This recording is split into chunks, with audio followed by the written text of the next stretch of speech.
প্রণাম বাবা। আনন্দ ঠাকুর। আগে। রোহিতের বাবা। আগে। আমি খুশি হয়েছি তুমি এই পুজোতে আসার জন্য রাজি হয়েছো।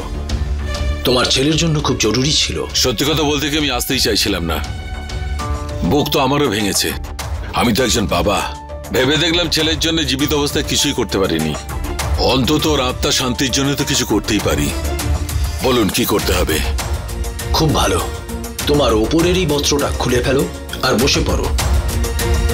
কিন্তু গুরুদেব, বস্ত্র ত্যাগের কি দরকার আছে? আমি এক বিশেষ ধরনের তরল পদার্থ বানিয়েছি তোমার ছেলে রোহিতের আত্মার মুক্তির জন্য। সেটা তোমার শরীরে ঢেলে মন্ত্রোচ্চারণ করব, তবেই এই পুজো সার্থক হবে। গুরুদেব, ওই জিনিসটা দিয়ে হাত মুখও তো ধোয়া যেতে পারে।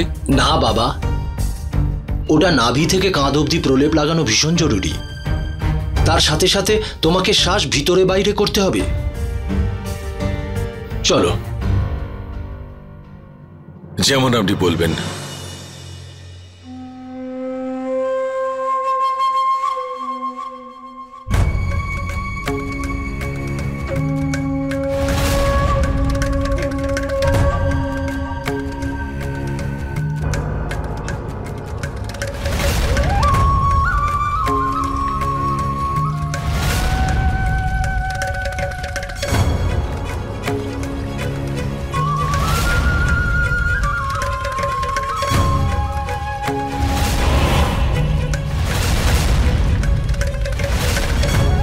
ওই মণিচক্র আনন্দ ঠাকুরের শরীরে যে কোনো মুহূর্তে দেখা দিতে পারে।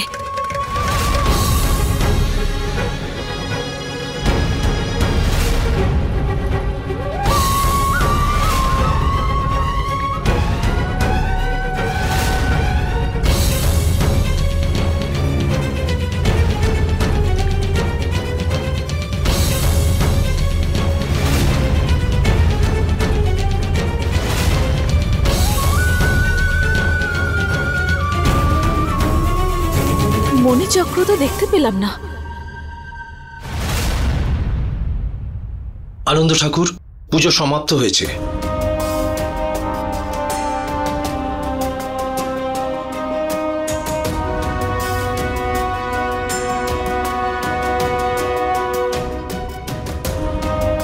গুরুদেব, আপনি যেমন যেমন বলেছেন আমি করেছি।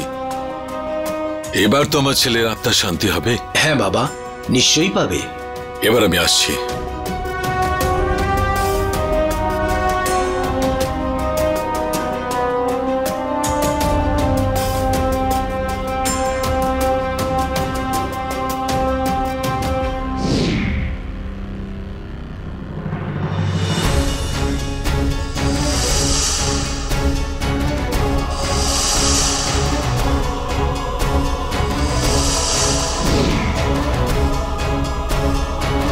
কি হলো নন্দিনী, মণিচক্র দেখতে পেলে? না প্রিয়া, মনে হয় আমাদের সন্দেহটা ভুল ছিল। আনন্দ ঠাকুরের কাছে নাগমণি নেই, আর না ও নাগার্জুনের হত্যাকারীদের মধ্যে একজন।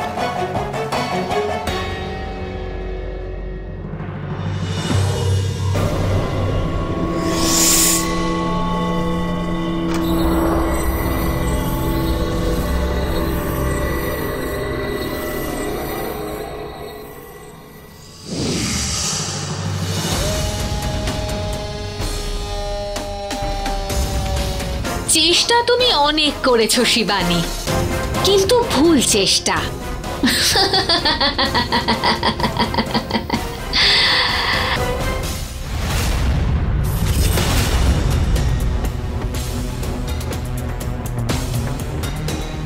এই বাবা আসলে কে? কিছু গন্ডগোল মনে হচ্ছে। আমাকে গিয়ে দেখতে হবে এই বাবা আসলে সাধু নাকি ভণ্ড। নাগমণি আনন্দ ঠাকুরের কাছেই আছে। সেটা তো আজকে রাতে পুজোর পরেই জানা যাবে। যদি ওই নাগমণি সত্যিই আনন্দ ঠাকুরের কাছে থাকে, তাহলে ওর শরীরে ওই মণিচক্র নিশ্চয়ই দেখা যাবে। তার মানে যা সন্দেহ করেছি তাই, ওই ভণ্ড সাধু আসলে শিবানী ছিল।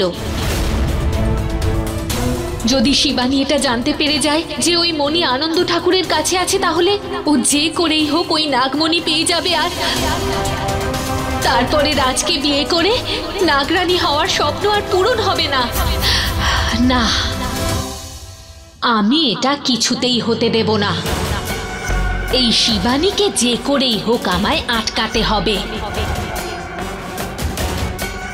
এই খেলাটা তুই শুরু করেছিস শিবানী, এবার এই খেলাতে রাগিনী স্পেশাল টুইস্ট রাগিনী নিজে আনবে।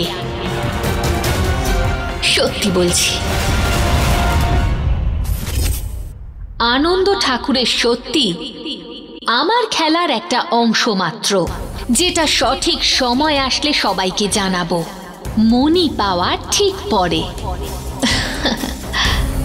আর তারপরে তুমি চাইলে আনন্দ ঠাকুরকে মারো, কষ্ট দাও, যন্ত্রণা দাও, মেরে ফেলো, আমার কিছুতে যায় আসবে না।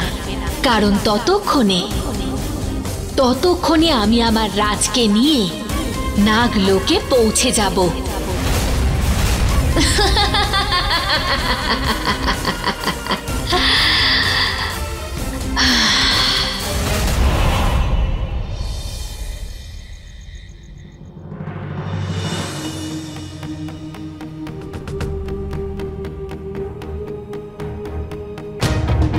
রাজ, রাজ, ওঠো রাজ।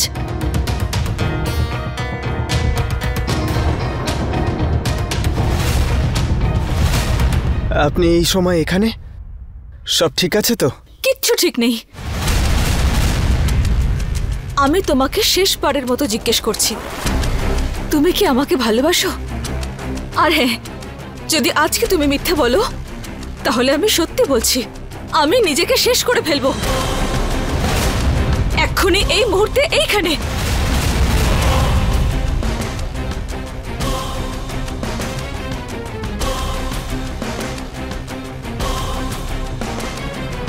ঠিক আছে রাজ, আমি তোমার উত্তর জেনে গেছি।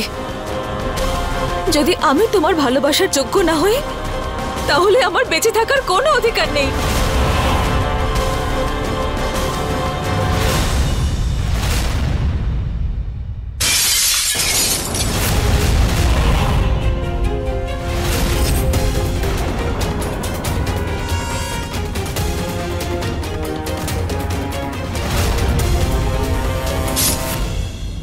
নন্দিনী ম্যাডাম, রাজ মরার আগে, রাজ আজকে যাওয়ার আগে আমি এটা শেষবার তোমাকে জানাতে চাই, আমার মনের যে কথাটা আমার সঙ্গে আজকে চলে যাবে। আই লাভ ইউ রাজ, আমি তোমাকে খুব ভালোবাসি রাজ। তোমার থেকে দূরে থাকার চেয়ে ভালো আমি মরেই যাই। নন্দিনী ম্যাডাম, এসব কেন করলেন? সব কথা কি বলে বোঝাতে হয় নাকি? আপনি আমার চোখে দেখতে পান না যে আমি আপনার জন্য কি অনুভব করি? তাহলে বলে দিচ্ছ না কেন যে তুমি আমার জন্য কি অনুভব করো রাজ? আমি আপনাকে খুব ভালোবাসি নন্দিনী ম্যাডাম, পাগলের মতন খুব ভালোবাসি আপনাকে।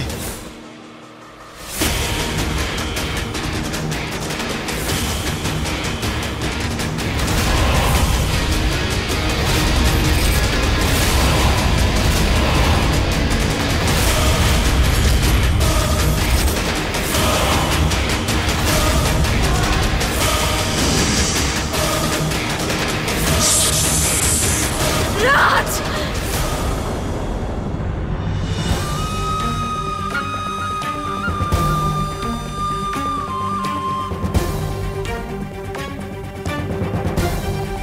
এটা তো স্বপ্নই ছিল, কিন্তু যদি খুব তাড়াতাড়ি শিবানীকে রাস্তা থেকে না সরাই তবে এই স্বপ্ন সত্যি হয়ে যেতে পারে। তাছাড়াও এই শিবানীর চোখ এখন আমার উপরে, রাজের কাছেও আমায় যেতে দেবে না। আমায় খুব তাড়াতাড়ি শিবানীর ব্যবস্থা করতে হবে।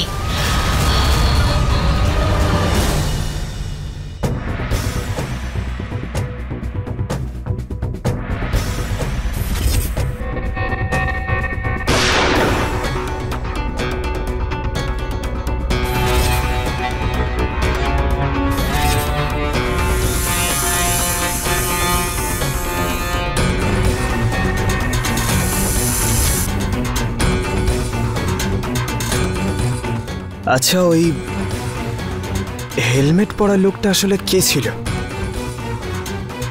যে আমাকে মারার চেষ্টা করেছিল?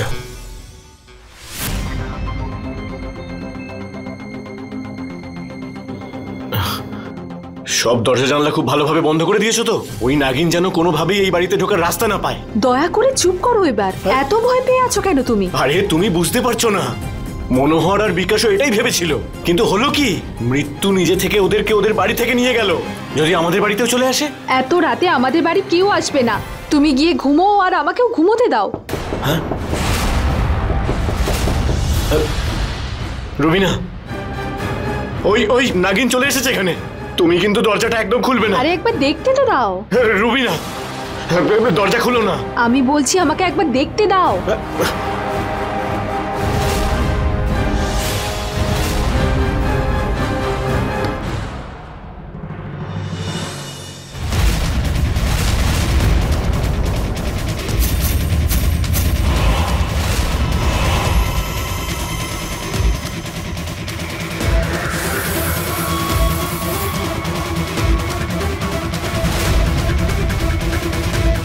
কে আপনি?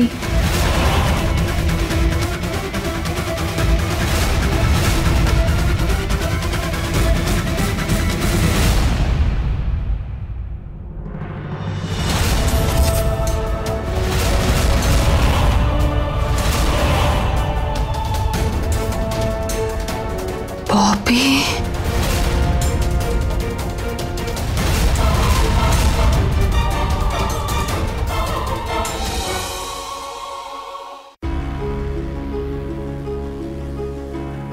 আর ওই নাগিন আমাকে সাহায্য কেন করছে বারবার?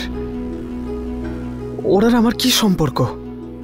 বলে নাকি নাগ নাগিন সব সময় জোড়ায় ঘুরে বেড়ায়, আর যদি একজনকে কেউ কষ্ট দেয়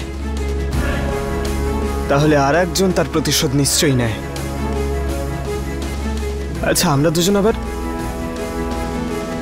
না, এসব আমি কি ভাবছি কি জানি, কিন্তু সত্যিটা কি এবার আমি জানবই বা কি করে যে এই রহস্যটা কি?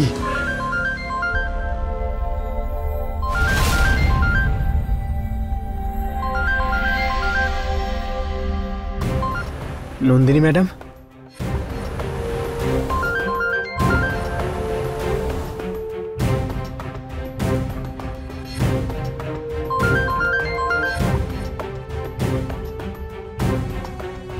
রাজ, আমার ফোনটা তোলো। আমি তোমার গলার আওয়াজ শুনতে চাই রাজ।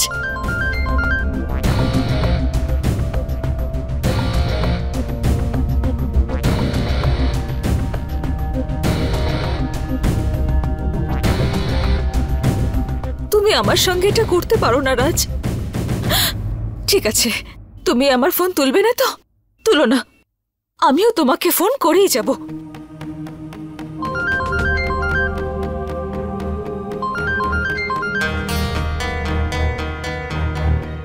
এই নন্দিনী ম্যাডাম আমাকে বারবার কেন ফোন করছে? উনি কোনো বিপদে পড়েনি তো?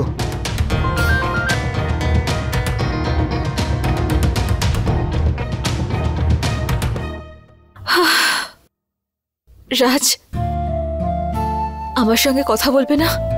ঠিক আছে, তুমি ভালো নাই বাসতে পারো, কিন্তু আমার বন্ধুত্বটা কেড়ে নিও না। তুমি কি তোমার থেকে আমাকে এতটা দূরে করে দেবে যাতে আমি তোমার কাছে যেতেই না পারি? আমাকে এভাবে কেন কষ্ট দিচ্ছ রাজ? বলো কেন?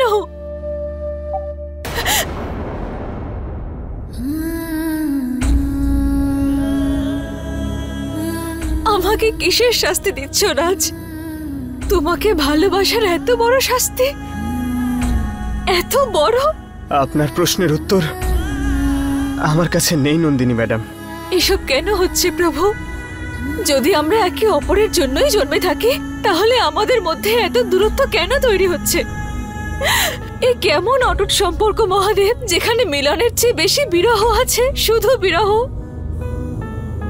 আপনাকে কি করে বলি নন্দিনী ম্যাডাম যে আপনার থেকে দূরে থাকা প্রতি মুহূর্তে আমাকে কিভাবে মারছে? নন্দিনীকে নিয়ে কি কষ্ট পাচ্ছে আমার ছেলেটা। নন্দিনী ম্যাডাম, আপনার থেকে এই দূরত্ব আমি আর সহ্য করতে পারছি না। যদি এভাবেই দূরে থাকতে হয় না, বজরংবলীর দিব্যি, আমি প্রাণ দিয়ে দেবো আমার। রাজ এসব কি বলছে?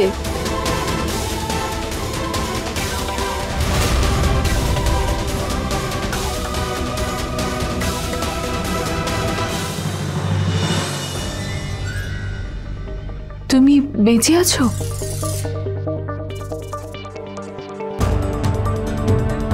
ববি বেঁচে আছে?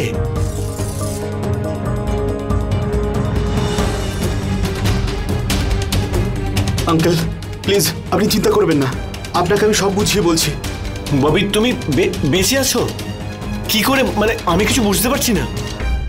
আঙ্কেল, আমি এই ঘটনাতে বেঁচে গিয়েছিলাম আর লখনৌতেই নিজেকে লুকিয়ে রেখেছিলাম। এটার জন্যই যে আমার কেসটা যেন বন্ধ হয়ে যায়, কিন্তু তার মাঝে বাবা চলে গেল, তাই আমি ওখানেই রয়ে গেলাম। কিন্তু ব্যাস আঙ্কেল, আমি পালাতে পালাতে হাঁপিয়ে গেছি। আমি আর সহ্য করতে পারছি না এসব। সেই কারণেই আমি চাই যে একটা ব্যাপারে আপনি আমায় সাহায্য করুন। হ্যাঁ বাবা বলো, তোমার কি সাহায্য লাগবে? আঙ্কেল, আমি এটাই চাই যে আপনি আনন্দ আঙ্কেলের সাথে কথা বলে এমন কিছু একটা করুন যে রাজা নন্দিনী যেন আমার কেসটা ক্লোজ করে দেয়, যাতে আমি আমার শেষ জীবনটা শান্তিতে কাটাতে পারি। আমি নিজে ওদের কাছে ক্ষমা চাইতে রাজি আছি। অফকোর্স বাবা, আনন্দ তোমার জন্য সবকিছু করবে। কাল সকালেই আমরা ওর কাছে যাব। ওকে?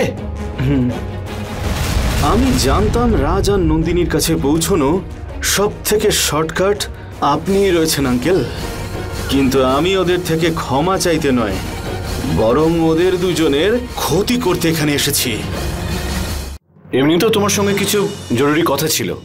ভালোই হয়েছে তুমি এসে গেছো, নয়তো আনন্দ মনোহরের ভাগ নিয়ে নিত।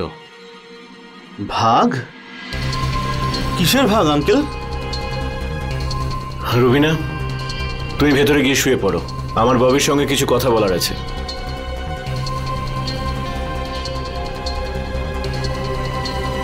দেখো ববি, বিষয়টা হলো এটা, মনোহর, আনন্দ, বিকাশ আর আমাদের কাছে একটা নাগমণি আছে। আনন্দ ওই নাগমণির অংশ আমাদের মধ্যে ভাগ করে দেবে বলেছিল। মনোহর আর বিকাশের মৃত্যুর পরে আনন্দর উদ্দেশ্যটা আমার ঠিক মনে হয়নি। এখন বাবা, আমার এতটাও শক্তি নেই যে আনন্দর সঙ্গে লড়বো। এখন তুমি এসে গেছো, এখন আমি অনেকটা ভরসা পাবো। আমরা দুজনে কাল সকালেই গিয়ে নিজের নিজের অংশটা নিয়ে নেব। ওকে? হ্যাঁ আঙ্কেল, আমার ভাগ তো আমি ছাড়বই না, কোনোভাবেই ছাড়বো না। খুব ভালো বাবা, তোমার কাছ থেকে এটাই আশা ছিল আমার।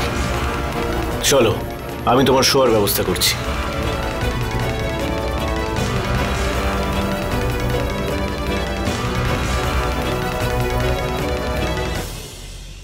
এসেছি তো আমি এখানে ওদের দুজনের থেকে প্রতিশোধ নিতে, নিজের বাবার মৃত্যুর প্রতিশোধ নিতে। আর রাজ, আজ তো তুই বেঁচে গেলি, কিন্তু এবার আর বাঁচবি না। এবার না তুই বাঁচবি, আর না ওই নন্দিনী, আর না ওই সাপটা, যেটা বারবার বারবার আমার পথের কাঁটা হয়ে দাঁড়াচ্ছে। তোমাদের তিনজনকে তো আমি শাস্তি দেব, আর শাস্তি হবে শুধুই মৃত্যু, শুধুমাত্র মৃত্যু।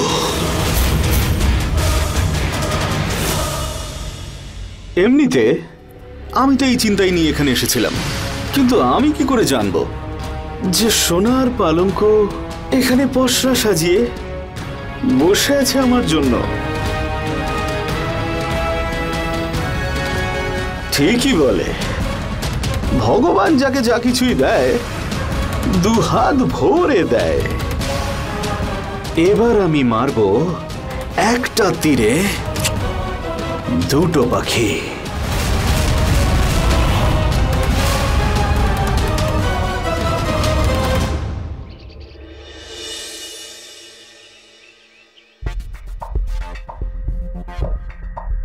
Good morning all of you.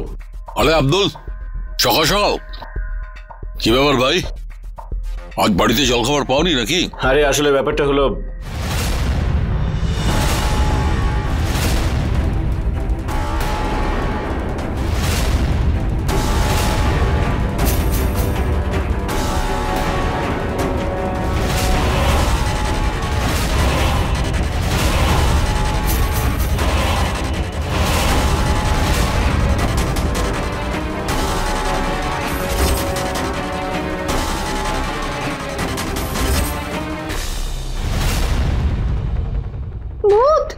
ভূত! ববি তুমি? মোচকাণ্ড, এটা কোনো বিপজ্জনক সত্যি না ভয় দেখানো মিথ্যে? এটা ববি না ববির ভূত? এই ববি বেঁচে আছে? এই ববি যদি বেঁচে আছে তাহলে এতদিন কোথায় ছিল?